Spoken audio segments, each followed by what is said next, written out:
I'm more than pleased to introduce our moderator for the day, TJ Lightwala. So I'll give you a small introduction on her, and then I'll hand over to her. As the experience services lead for Accenture Interactive in the Middle East, TJ Lightwala is responsible for growing the end-to-end experience services business to transform the client's businesses using data-driven, innovative, and transparent solutions. With nearly 2 decades of industry experience spanning the US and Middle East, TJ Lightwala joined Accenture Interactive after completing 7 years leading regional digital specialized solutions at WPP's Group MENA and its subsidiary Mindshare. And prior to that, at Dentsu owned iProspect. She's a board member of the Mobile Marketing Association and is actively involved in the digital marketing community in Dubai. So without further ado, TJ, handing over to you. Hey, thank you, Fiza. So welcome everybody. This is obviously a Thai wellness series and a short introduction on Thai and then an even shorter but totally unjustified but introduction on Deepak. Whatever I say is going to be short for his glowing history of accomplishments. So let me start on what Thai wellness really stands for in a very quick and succinct manner. So over the last year and a half, we have been trying to launch the Thai platform in a number of valuable ways in which we can help the community, the entrepreneurs, the students, the youth, the business owners, the professionals in way of bringing wellness topics to the ecosystem, whether it be workshops or clinics. And our motto is to obviously share knowledge, keep the feedback loop open, and obviously create a more valuable ecosystem in how we can be more happier, less stressed, more productive, better performers, and lead a better and a well-balanced life. So that's that in a nutshell, and that's our reason for being who we are at Thai Wellness. A little bit on Deepak and his background. Deepak Padmanabhan is a board member of Thai. He's also the Chief Executive Officer of Emirates International Communications, EIT, an investment company in the telecom media business sector across Middle East and North Africa and Europe. That's where he was between 2006 and 2020. EITL was a fully owned subsidiary of Dubai Holding with more than 4.2 billion in assets under management. He also had a short stint with Servify, a global insurtech business, as their global CEO after EIT. Subsequently, he's also a partner at a boutique consulting firm, which he's currently at, called 10-10-100, a very interesting name, which specializes in foresight and strategy. He is currently the board member of 3 publicly listed tech and real estate companies in Europe. He's also the advisory board of 3 tech startups out of US and India. I told you it was a glowing recommendation. I couldn't even do justice.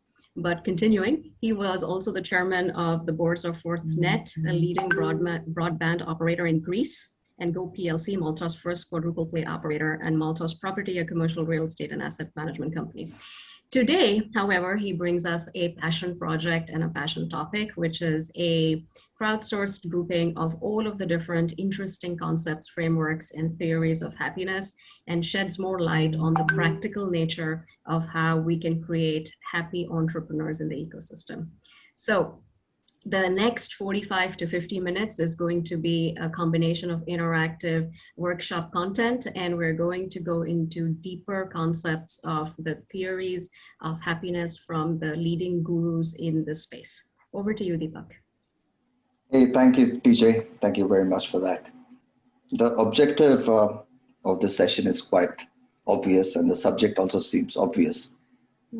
Not so. It's actually quite a complex topic. It appears to be obvious, but it is a complex topic. Though it has been very well researched, I must admit I'm no happiness guru, but I'm dispassionately passionate about the topic. More about being dispassionately passionate in a later session. But first and foremost, I would like to again introduce you to Thai. At Thai, we are more than 70 charter members who give our time, energy, and effort to bring in varied topics to you. And this is part of the wellness series. Before I get started, I wouldn't do justice without thanking our team, which is Cicely and Fiza, who put this session together. and most importantly, Rohit Dev, who's the board member in charge of events. Since the beginning of COVID, he has been putting events together, and we probably bring in about 2 events every week, and that takes a lot of doing. Thank you, Dev. And most importantly, thanks to my partner in happiness, TJ. TJ, please feel free to chime in whenever you want to make any observation. And lastly, I would like to thank all the participants for giving me your time so that I can share my learnings with you. Thank you. So without much ado, we'll start with happiness. Happiness is commonly known and felt as being pleasant, calm, loving, high on achieving a goal, on doing something pleasurable, on being appreciated, and on doing something we like doing. But what we're going to dwell into today is what is real happiness, what gives us happiness, how do we feel happiness, some of the relevant science behind happiness. Is real happiness innate? Is it intrinsic to us? Can we have everlasting happiness? What are the main misconceptions and obstacles, the culprits behind what we think is happiness, and how do we mitigate it? Can we measure happiness? What are the tools for entrepreneurs in this regard? The best practices and framework? Very simply put, I will just start sharing my presentation with you now. Yep. So as Mahatma Gandhi put it, happiness is when what you think, what you say, and what you do is in harmony. We'll dwell into this further. This presentation is mostly about helping you ask the right questions to yourself rather than provide you all the answers. The abstractions here are all based on well-researched studies. Where possible, we'll enumerate the studies in a nutshell in the interest of time.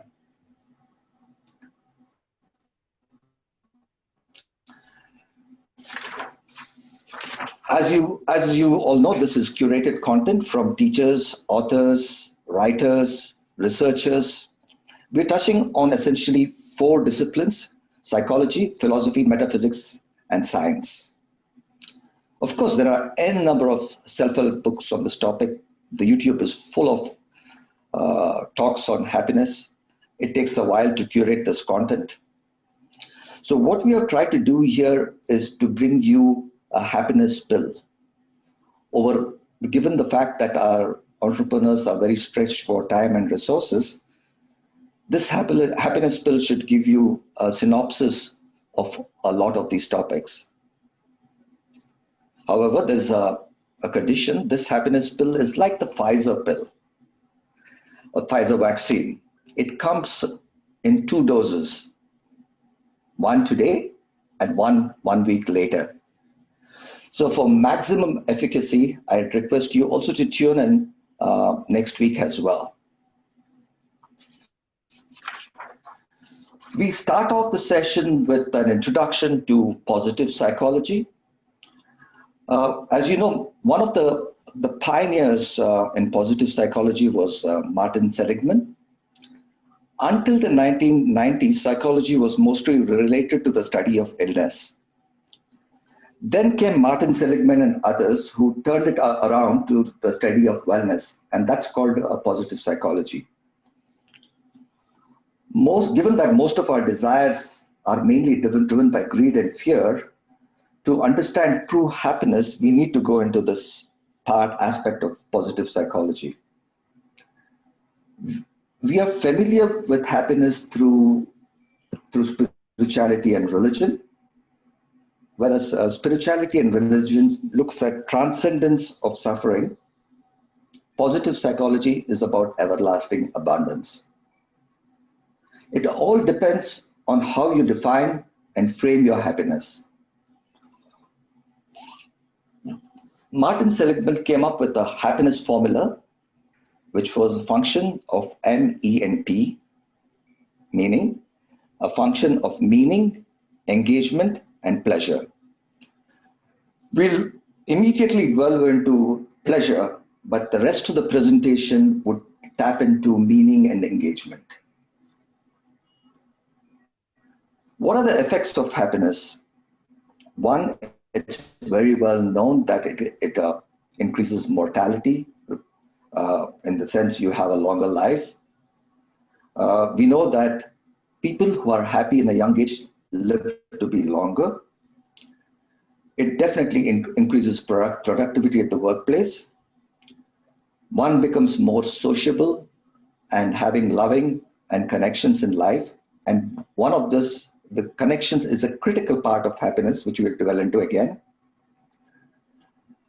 We become better citizens, and we, of course, have a feeling of abundance to get out of the way very quickly. Is pleasure really pain in disguise? To get pleasure, we do a lot of hard work, we do a lot of things to get pleasure, but it comes in bursts. It is also short-lived. And it has got those of us who have studied economics know the diminishing marginal utility. So with period of time, it goes on getting lower and lower. It's addictive in nature. If it is something that we can get, then we can also unget it. So happiness, pleasure in the form of happiness is a low form of happiness. As per Somerset Maugham, who wrote Razor's Edge, if you single-mindedly chase pleasure, you do not find anything pleasurable anymore. That's so true. Now we come to the most important aspect, the measurement of happiness. If you cannot measure it, it does not exist. For which we need data, we need to test for reliability, repeatability, and we need to test it by correlation. And we also use proxies to measure happiness. Self-reporting is used to measure both pleasure, pain, and happiness. Most of you who have been to hospitals or online or offline, to stores, to government departments, have had to fill a happiness questionnaire or a pain questionnaire. This is a well-tested method of measuring happiness and the most reliable method of measuring happiness. In the early 2010-2015 timeframe, Wataru Sato of Kyoto University first researched it from a neurological perspective. MRI scans revealed that the answer lies in the gray matter in the precuneus region, in the medial parietal lobe. We also know of the happiness chemicals which are triggered with happiness. Dopamine, the reward chemical, increases with eating food, achieving a goal, or completing a task. Oxytocin, the love hormone, is related to socializing, physical touch, petting animals, and helping others. Endorphin, the painkiller on exercising, laughing, and listening to music. And serotonin, the mood stabilizer on mindfulness, meditation, and being with nature. Lastly, another method of measuring happiness is through family and friends. Our family and friends know a lot about us, and at a moment they can tell you whether you're happy or not. Scientifically, it has been researched that the correlation between self-reporting and what family and friends tell about you is about 0.7. So it's a fairly reliable method of measuring happiness. And lastly, it also, in control setting, it's measured by reaction to questions, whether how slow you respond or how delayed your response. So the best method it's been established is self-reporting. So we'll stick to self-reporting for the rest of this presentation because the rest of the topics are fairly complex and it's very well researched as well.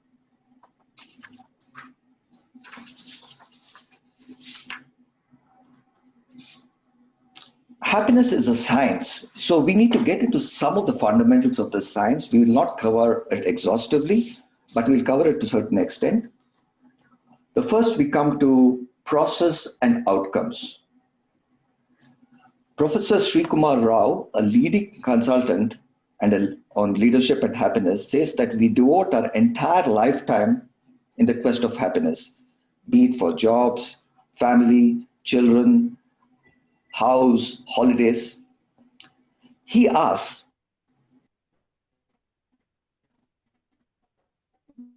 what do you belong? The stock market going up, you going on a great holiday, you getting a promotion.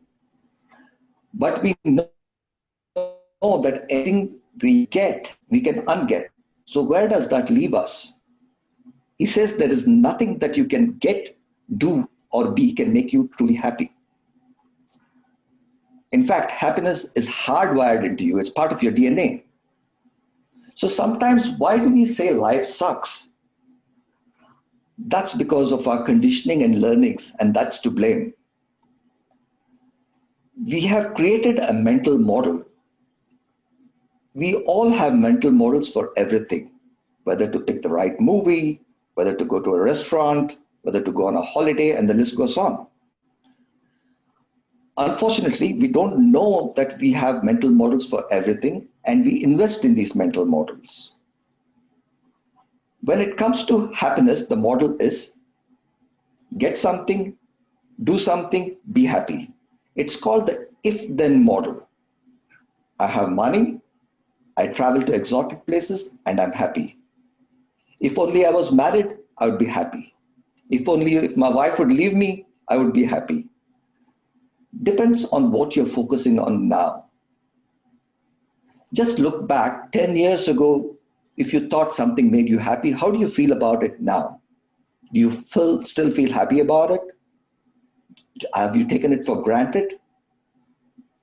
So where does that leave us? The model itself is flawed. Alternatively, if you took in a scenery of spectacular beauty, we have come across this, right? Sceneries of spectacular beauty or a thing of beauty or something which took us by awe. At that instance, we feel happy because we accept the universe as it is. Our habitual nature dropped off. Happiness, your innate nature surfaced. We remember it. Right now, your life is equally perfect, even with the problems that you have or you think you have, but we do not accept it. We are buying into the if-then model. We want outcomes. Action and outcomes are different at many times. Alternative is to invest in the process, do the best you can, and use outcome as a guide, as direction. I'll give you an example here. We have seen small children grow up and learn to walk. Typically, children learn to walk between the ages of 10 months to 12 months.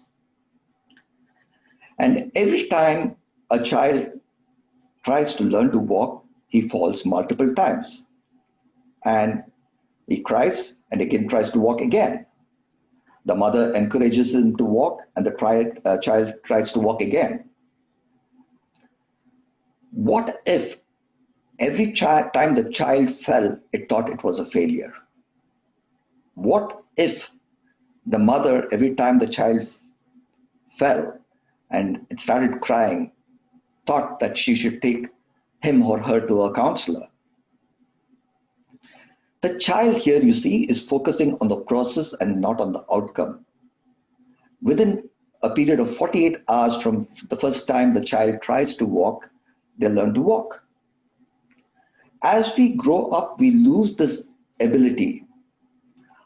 Outcome, which is outside our control, becomes predominant. Passion, which exists inside and not outside, is not tapped into. And that passion is what will ignite where you are. And when you have ignited that passion, the external world rearranges itself to accommodate you, and miracles happen.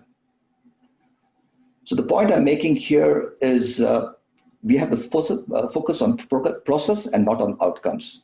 Yeah, and Deepak, I just wanted to also add, I mean, from the perspective of the audience, who is mostly small to medium business owners and entrepreneurs, you know, it could be relevant to look at process as mini checkpoints and milestones versus being attracted to the North Star of pivoting your business towards the next best offering, or making the P&L goal of the year, or hiring, you know, 20% more next year, or being able to penetrate new markets. Whatever the outcomes are for your business achievement, those are outcomes. However, the process to get there is what really drives the happiness, because at every level that you make progress, that is itself better than the last part of where you landed. And that's what we're calling about process versus outcomes. So let's think about the process as being where we need to drive towards, and outcomes being the final result, but not getting stuck in the area of outcomes. If I may add, for most entrepreneurs, that's what we see, right? They look at an outcome, and if the outcome is not achieved after a period of time, they also learn how to pivot to in a new direction, look at new outcomes as well as directional. Absolutely. And so therefore, the idea is to look at how each incremental step can provide more value. Correct. So next, I come to a couple of cognitive traps regarding happiness. Many of you must have read the book Thinking Fast and Slow by Daniel Kahneman. Have you, TJ? I have, yes. Yeah, very good. He's a Nobel Prize winner in 2002 for economics, I think. He says that cognitive traps prevent us to think straight about happiness. The reluctance to admit the complexity of this is great. It means that happiness means many things to us, and applied across many more things. We have to take a complicated view on happiness and understand the difference between happiness and well-being. So that's the first one he talks about in understanding happiness, about not confusing well-being with happiness. The second thing he talks about is the confusion between experience and memory. Basically, being happy in your life versus about your life. Let's take, for example, if somebody was attending a symphony or a show, and they watched the show, the musical show, for a couple of hours. At the end of the show, there was a loud noise and some of the equipment went bad. You come out of it thinking the experience was ruined.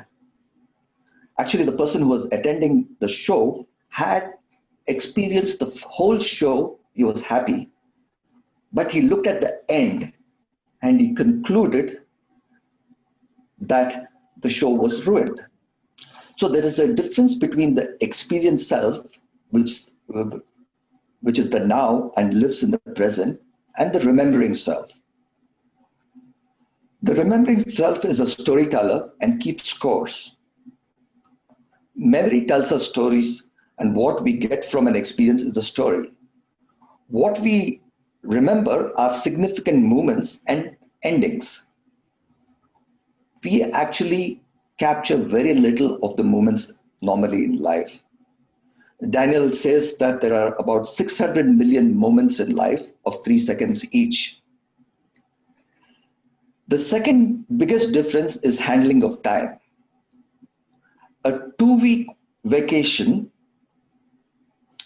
in terms of experiencing happiness, is double that of a 1-week vacation.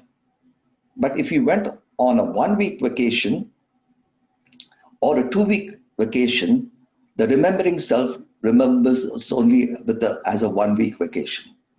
Time has little impact on the story. We don't choose between experience, but memories of experience. And future is also thought of as anticipated memory. We are always in service of our memory self.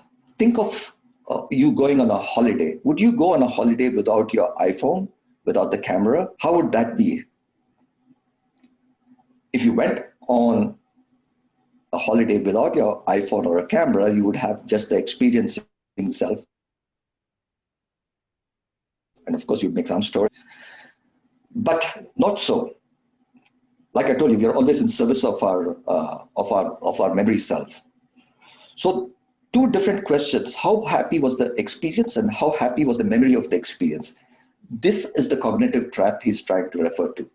We need to go into some of these topics so that we can understand what comes later on. Next, I come to the topic of connection and vulnerability. Connection is an innate requirement, and this is absolutely critical for happiness. Expanding perception is the key to happiness. Connection gives meaning to life. We are wired like that. Like I told you, it is most important to us. Think of another example where all of us have been through performance appraisals, and typically if there are 10 variables and you got excellent rating in 9, and as like every other performance appraisal, that is to be improved, can do better part of the appraisal as well. We come out of the appraisal thinking of the improvement aspects of it rather than focusing on what we did very well. This is the negative bias that we have. And why do we have this negative bias? Shame is the fear of disconnection, and underpinning it is vulnerability. We all have worthiness and a strong sense of love and belonging. So what's the difference between people who feel they are worthy or not? The one factor is courage.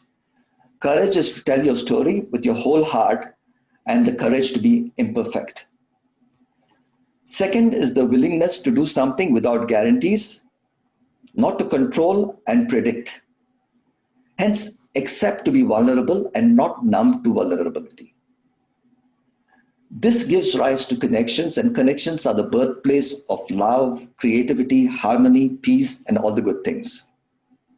So it's important to understand that connection and vulnerability is something which we need to embrace, and how they play a part in happiness. Yeah, and Deepak, I also wanted to make another very contextual point here from a perspective of vulnerability, from leadership and working in situations where you're constantly surrounded by people, by employees, and it really matters. Like the true authentic self of a leader, of a person, is what usually connects people to one another. It usually makes a person work for the other person. It usually drives inspiration and inspiring stories.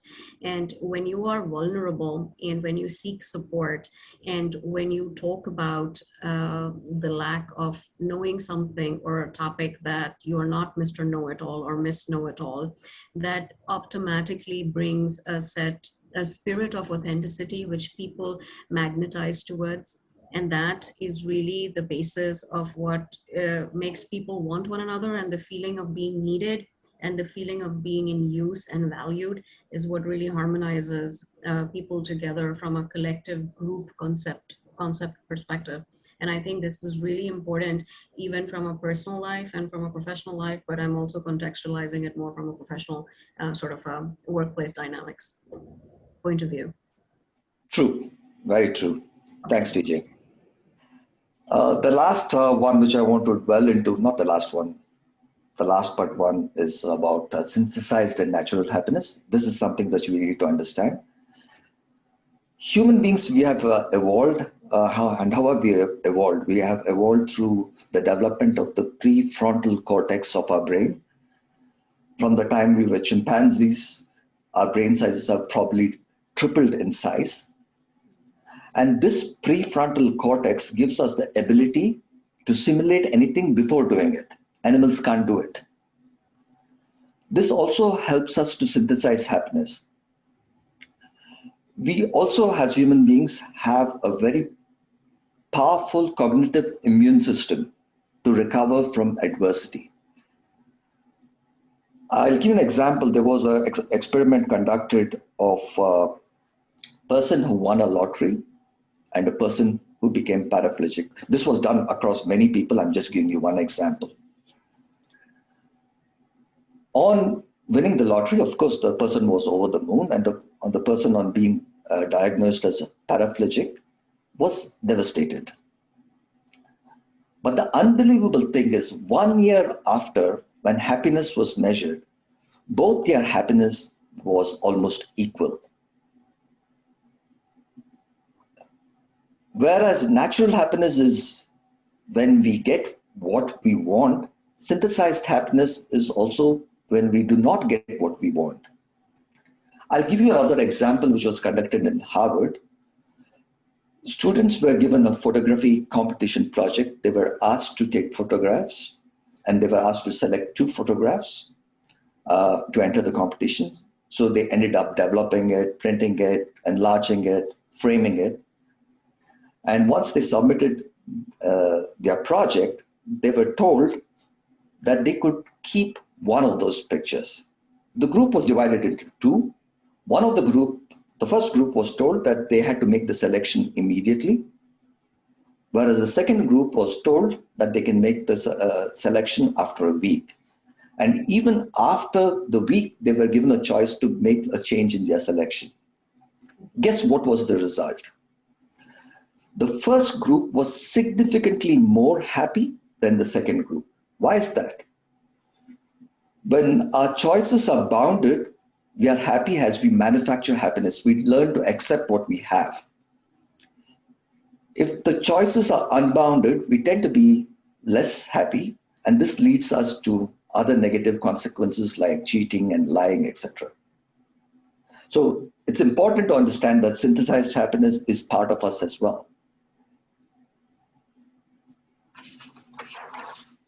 Next, we come to the question, can money buy us happiness? We all want to increase our money, and hence we think that we can increase our happiness. We know for a fact, those of you who have read Homo sapiens and Yuval Harari in general, know what he talks about as imagined reality. We know money is imagined reality. As human beings, we learn, as Homo sapiens, we first learned how to cooperate. And when we learned how to cooperate, we learned how to make stories. And these stories became our reality, and money is one of them, right? Like countries, money is one of them, which is an imagined reality. While money by itself cannot make us happy, how we spend it can definitely make us happy. I refer to a study which was done at British Columbia University for students. Students were given $5 bills and $20 bills. They were asked to spend, a group of them were asked to spend the money on themselves during the day, and another group was asked to spend the money on others. The ones who got the $5 bill, students, undergrad students, always see Starbucks, and they went and spent money in Starbucks. Whereas the ones who got $20 bills, they spent buying something for themselves. In the second group, of course, the students bought coffee for somebody else, or they bought gifts for their family, loved ones with the $20, or some of them gave it to charity. The findings was, again, quite unbelievable that the ones who spent money on themselves, their happiness level did not change from the time they were given to the time they spent. Whereas for the group which spent money on others, they were happier. And particularly the ones who spent on family or on others who are not connected without any conditions were more happy than the ones who spent it on family and friends.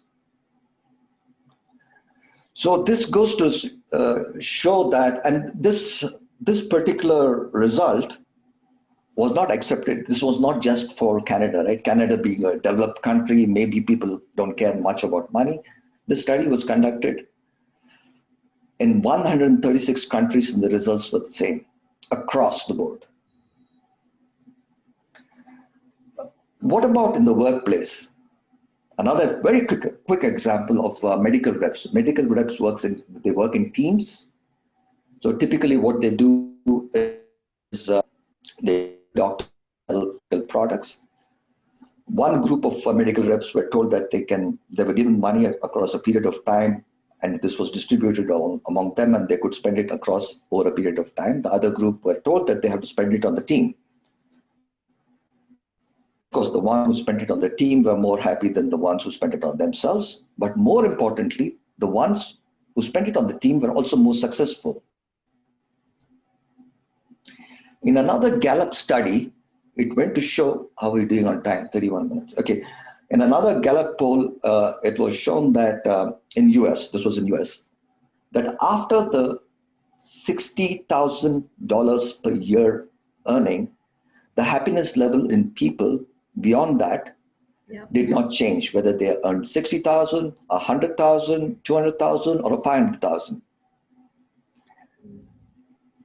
But people below 60,000 were unhappy. So what does this go to? What does this show us? That money does not buy us happiness, but not having it definitely buys us misery. Yeah, and this is really important that you mentioned the $60,000 qualification, because it reminds me of the Maslow's hierarchy of needs. And in the Maslow's hierarchy of needs, the conditioning is that if you have your basic foundational requirements covered, your shelter, your food, your other needs that are basic needs, then you can start moving up the cone into the self-actualization mode, which means that from an economic accumulation point of view, any increment in your economic compensation will have negligible impact on your lifestyle. And therefore, there is diminishing returns to increasing compensation. However, that is not the same if you were going and looking at what you said, Deepak, before, intrinsic happiness and intrinsic value generators. After a certain point in time, you sort of start examining what can you do to balance the world outside of the extrinsic value, which is money and money-related accumulation, versus intrinsic value, which could be non-related. And that's where you start figuring out, like, what is your happiness really account for? What is true happiness really mean? And is there a middle ground? Is it through journey of life, and is it through different phases you feel differently? And it's very powerful, because the journey and the times and your life stages also sort of have an evolving definition of happiness. Yeah, thank you. Thank you for that. Now we come to the next stage, having defined some of these terminologies and what happiness science is about. What do we do about the obstacles? What are the main obstacles? We will touch on 2 obstacles today and 4 in the second session. And so the first one is that we ourselves sacrifice happiness for other things.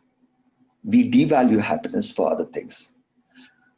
A survey was done among students, and they were given a list of 16 things to select from, which said prioritize and select what are the 16 things what we would want. House, family, trophy wife, car, sports car, happiness, everything. So there were 16 different parameters which were given. And in the first study, happiness ranked among the first two. But then the same students were told that there's a genie and you can pick two. Only 6% picked happiness. Rest picked other things. So we actually devalue happiness.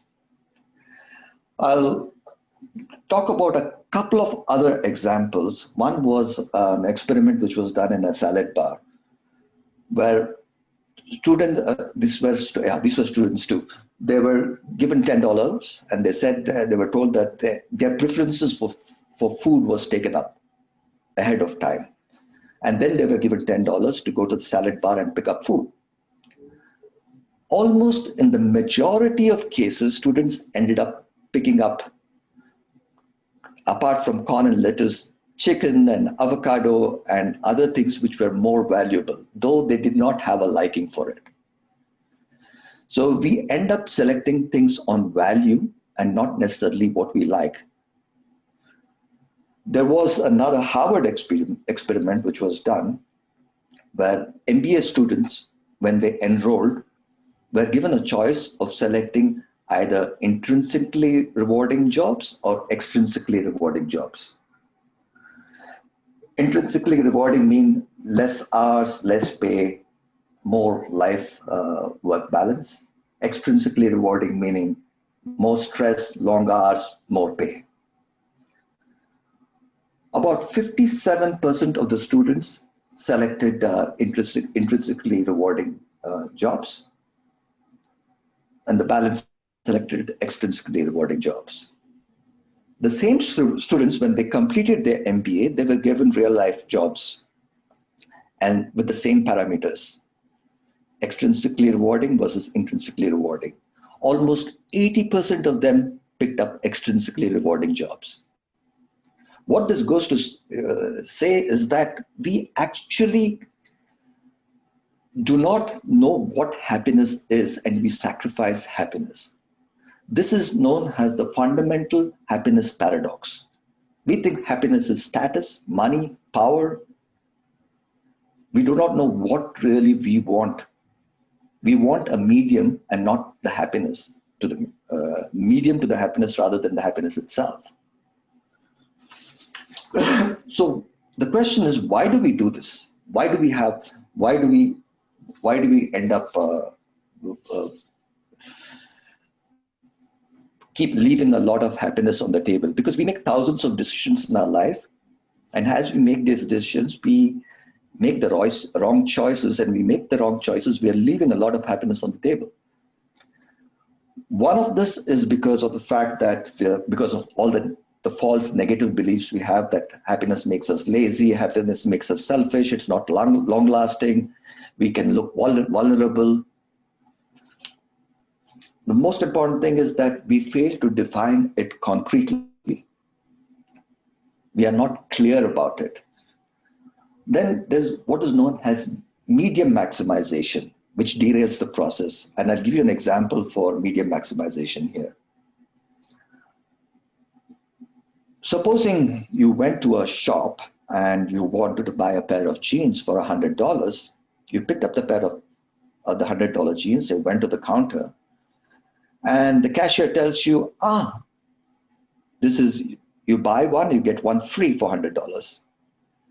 So you go back and pick another one, and you go back to the counter, and the cashier tells you this is only $50.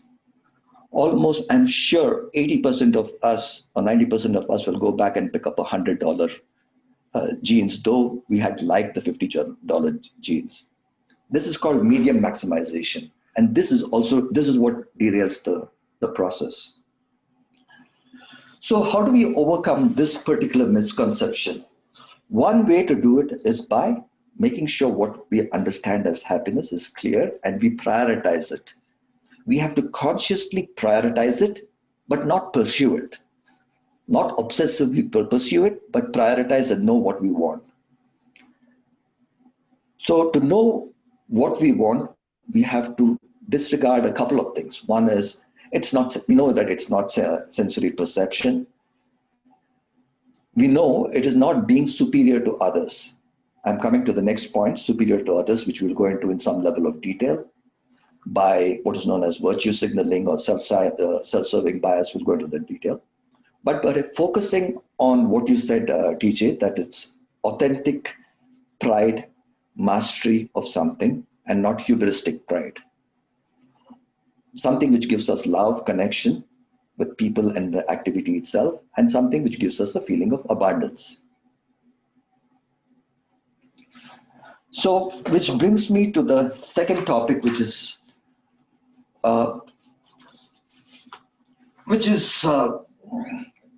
while we are continuously comparing ourselves with others on multiple dimensions, we do it for a number of reasons. We want to feel superior to others. All of us are culpable to get into this trap, and for good reason. Why want to be better than others, owning better than others? Conditioned like this from a very young age. And I myself am guilty of this. When my son was young, he did very well in school. He would come home between the ages of 5 and 15. He always was second in class. He got very good marks. The first question was, how many marks you got? Very good. And the next question was, how much did your friend who was first get? We are guilty of this. We condition our children as well to try to be superior to others, though they're doing very well.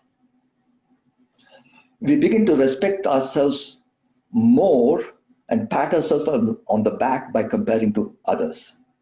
This gives us, this is to get approval from others, self-esteem. It also helps us keep track of progress. That's why probably we do that. But we don't understand that keeping track of progress can be done by other means.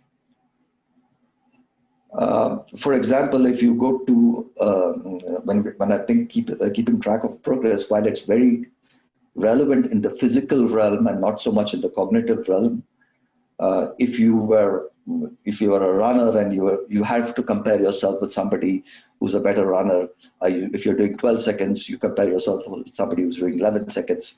And if you're doing 13 seconds, in the physical sphere, it's fine. But not so, we'll come to it, not so much in the cognitive sphere. Next, we do it because it gives us autonomy and freedom to behave as we please and not modify our behavior to the tastes and whims of others.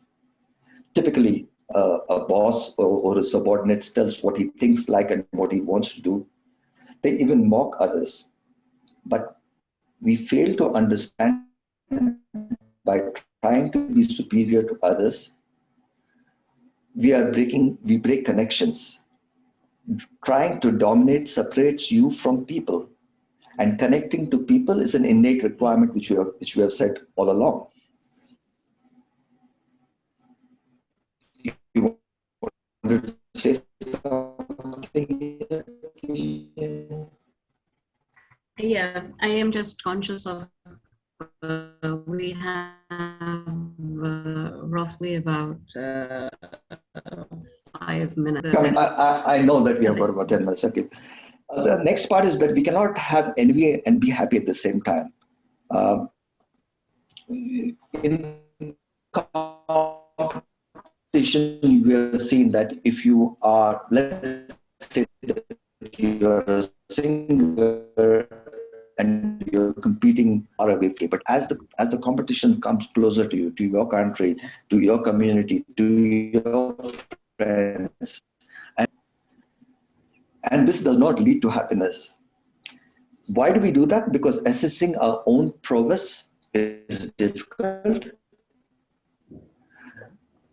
Next, so we seek the next alternative, a bigger house, a better car, but then we forget that it makes us lonely.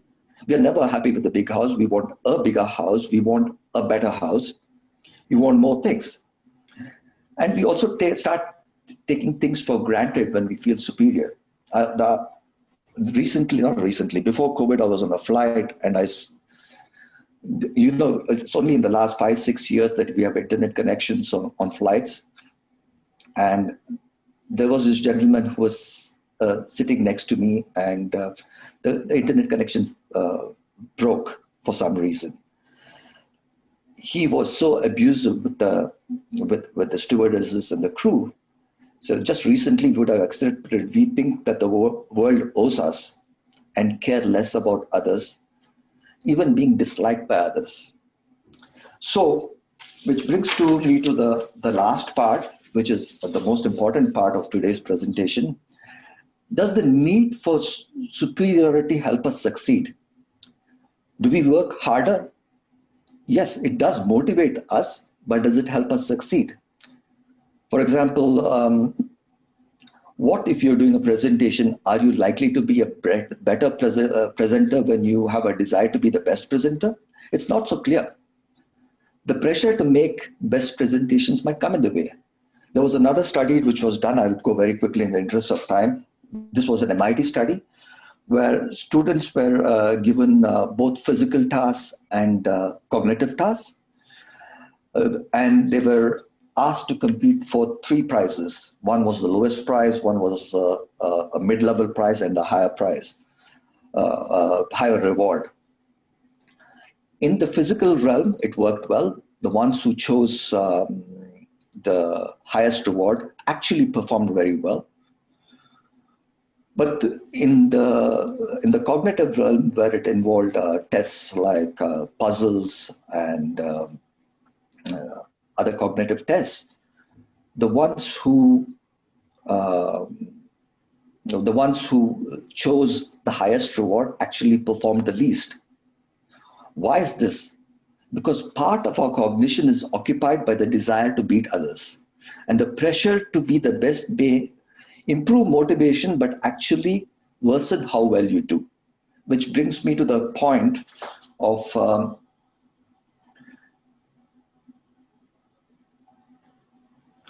this is what you wanted to come to. I'm sorry I had to rush through this. Yeah, I do want to leave the audience, because it is, we are nearly at time. So I want to leave the audience with the concept of flow and how happiness, the state of happiness actually determines and leads us to a state of flow by Mihai Csikszentmihalyi. So if you could just, we have I'll come up very quickly almost with out that. of time, Deepak. So I leave the floor to you, because Yeah, it's really important. I'll do that very quickly. What did Mihaly Csikszentmihalyi say? That if you achieve mastery over something, you are bound to be successful, and you don't need to be superior to others. So how can you be successful? He said that as a part of your cognition, you have only 120 bits per second of bandwidth per second. It's how you use this bandwidth, 120 bits per second, it matters. If you're using 90 in a particular task and the other 30 for other smaller tasks like watching, seeing what you're doing, then it's fine. Then you're in the flow. If you probably use 60 bits per second, then you're using the other part of the bandwidth for comparing yourself, for self-consciousness and other things. So you don't get into the flow. The second point which he made was that if the skill, if the challenge were significantly higher than the skill, it leads to anxiety. And if the challenge is significantly lower than the skill, it leads to boredom. So it's always about trying to choose skill which is slightly higher than your skill itself, and this leads to what is known as flow. And those of you who have read Malcolm Gladwell's Tipping Point know that if you do 10,000 hours of practice of a task with focus, you're bound to succeed. So if you combine these two, you achieve mastery. And once you achieve mastery in something, you tend not want to be superior. So what are the key factors for which will help you identify that you are in flow? One is that you lose a sense of time. If you ask, for example, somebody like Roger Federer, who's playing a tennis match, he's in the flow. He's played a 5-set tennis match for 5 hours, and he comes out of it. His concept of time is that time has stood still, though he's exhausted. He doesn't know it's been 5 hours. So you lose a sense of time. lose a sense of self-consciousness. You have a moment of presence. And this sustained focus helps you with mastery. And this sustained focus is also contagious. So people who see flow also fall into flow. It's very contagious as well. So you become concentrated in the job, integrated, better off. Even pleasure needs engagement. It's sustainable and does not decay. And most importantly, what is the one major obstacle to this? It's about what you bring in as distraction. And social media plays a predominant role today in bringing in distraction. Why is that? Because we are all guilty of multitasking. I'm sure that everybody on this call have seen their phone a multiple number of times, looked at their messages. So what we are doing is, social media by itself is not faulty because it is for free. And when something is for free, you're paying your attention. And when you're paying it your attention, you're taking it away from the bandwidth of a task that you're doing. This leads to what is known as CPA, which is known as continuous partial attention. Mm-hmm. And that is what comes in the way of mastery. And if something comes in the way of mastery, we have to find substitutes. And the substitutes are trying to be superior in other things. Mm-hmm. We are finding substitutes for that. So this is one strategy of overcoming how to be superior. There are two other strategies, which I don't think time will permit today. One is about self-compassion. Do you think we have time to complete it? Let's go with the flow. Okay. Let's put a time because I don't want Deepak to rush the things as well. Okay. Let me talk about two other things very quickly, and I'll repeat it next time as well. Yeah, because we can let the people come in. There are people staying as well. So, but there are a few people leaving, okay, I'm sure, because of time. So don't rush. I will repeat it again next time. Yeah. Okay. One is self-compassion. Self-compassion is nothing but extending compassion onto oneself in instances of perceived inadequacy, failure, or suffering. Being warm towards oneself rather than self-critical or self-pity, which is being a victim. And recognizing failure as part of a shared human experience. Telling ourselves that it happens to all in varied circumstances and being mindful of it. Mindfulness is something that we'll cover again, but self-compassion is also the second method of overcoming the need for superiority. And the last one is the mega strategy, that is gratitude. And we know that gratitude applies for every obstacle along the way. It's being connected to others, humble, wanting to reciprocate, focusing on what you have versus what you don't have, expressing gratitude exercise. And everybody knows about gratitude exercise, I'm sure. Journaling is something which is very common. You write three things you're grateful for a day. There's another way of doing it, which one of the teachers who I studied mentioned, was actually very clearly writing what you're grateful for from a particular person, actually writing a letter to the person, and either reading it out to the person or sending that letter.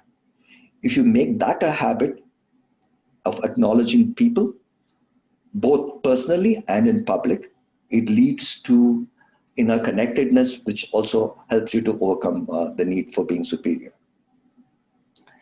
I will brush on this topic again in our next session and go in deeper into it because even all of these things also give rise to altruistic behavior, and that's another thing which we can use to mitigate other obstacles which come in our way, like controlling, being over-controlling, distrusting things, distrusting others.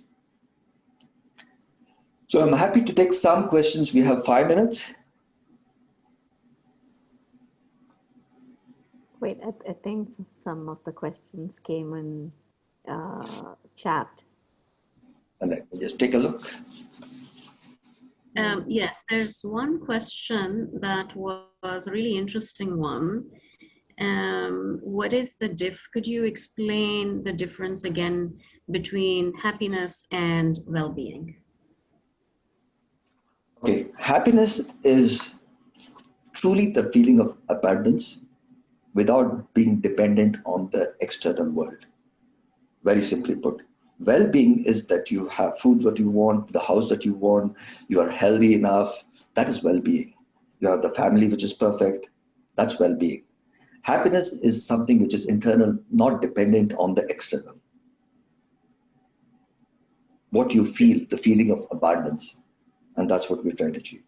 Yeah, I mean, I think this is very well explained. It's clear. Is there any other questions from the audience that we have?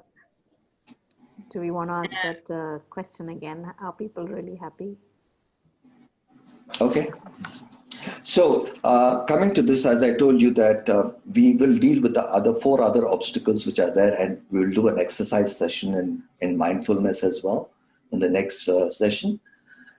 But I will brush over these things very quickly in 5 minutes in the next, so that you will remember this when you attend the next session.